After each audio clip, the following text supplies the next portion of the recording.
Chapter 19. Ravi. My day is getting better by the minute.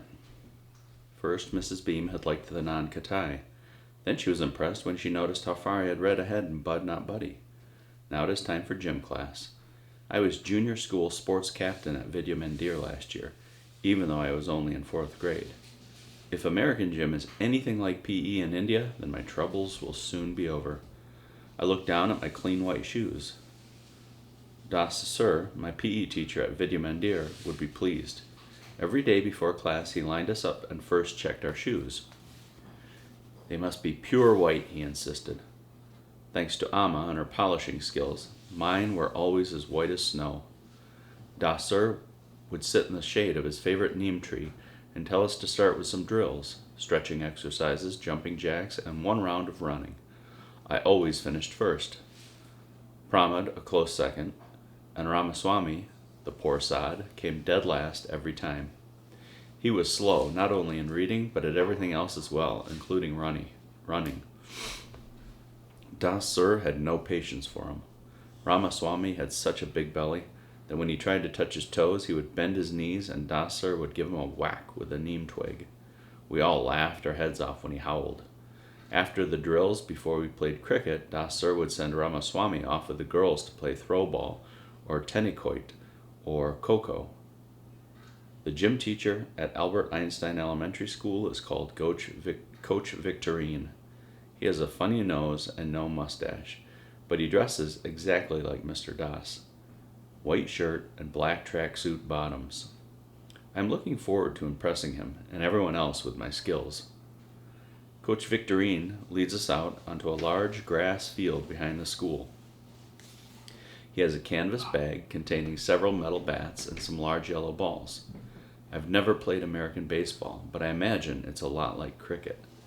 I feel a bit nervous, but how hard can it be? I expect we will begin with some drills and running, but instead Coach Victorine chooses Dylan and a girl named Jesseline to be captains and tells them to pick their teams. Do the girls play too? I asked the boy standing next to me. He's the one who rides my bus, whose name is Tim or Jim. Yep, he says. Playing against girls is going to be easy peasy. Jesseline picks first. She chooses a girl named Amy.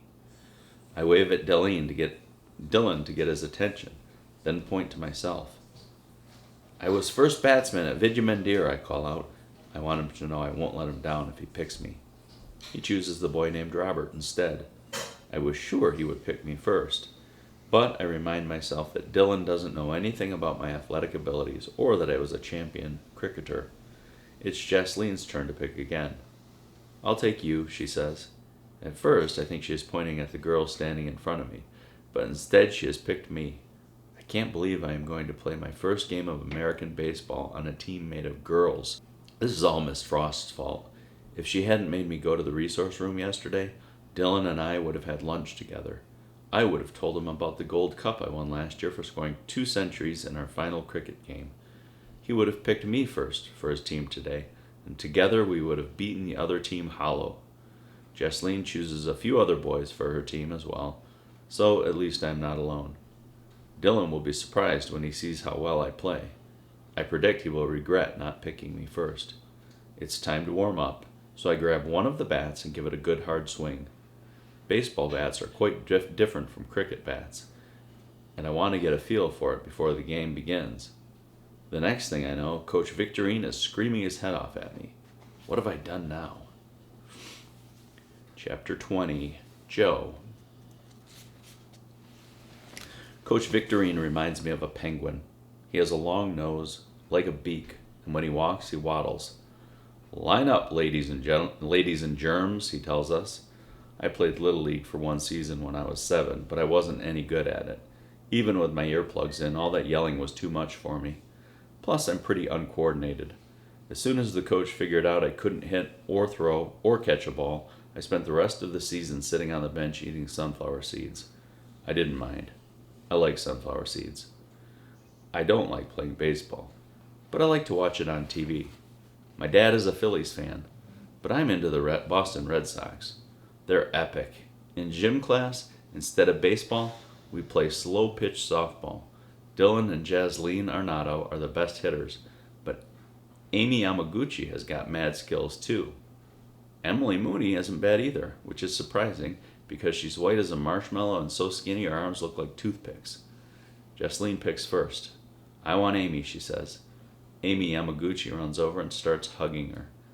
This is baseball, girls, squawks Coach Victorine, not a slumber party. Ravi is pointing to himself, trying to get Dylan to pick him, but Jasleen picks Ravi instead.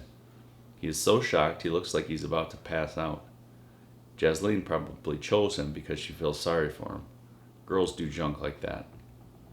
Dylan and Jasleen go back and forth picking teams until finally Henry Futterman and I are the only ones left.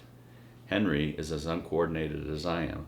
Plus he plays the violin, so his mom wrote a note to Coach Victorine saying Henry's not allowed to climb a rope or catch a ball or anything else that might hurt his fingers. I'll take Futzy, says Jasleen, pointing at Henry. So I end up in the last place on earth I want to be. Dylan's not too happy about it either. If we lose because of you, you're going to be sorry, Pud, he tells me. We start tossing the ball around a little to warm up, and all of a sudden Coach Victorine starts yelling at Ravi.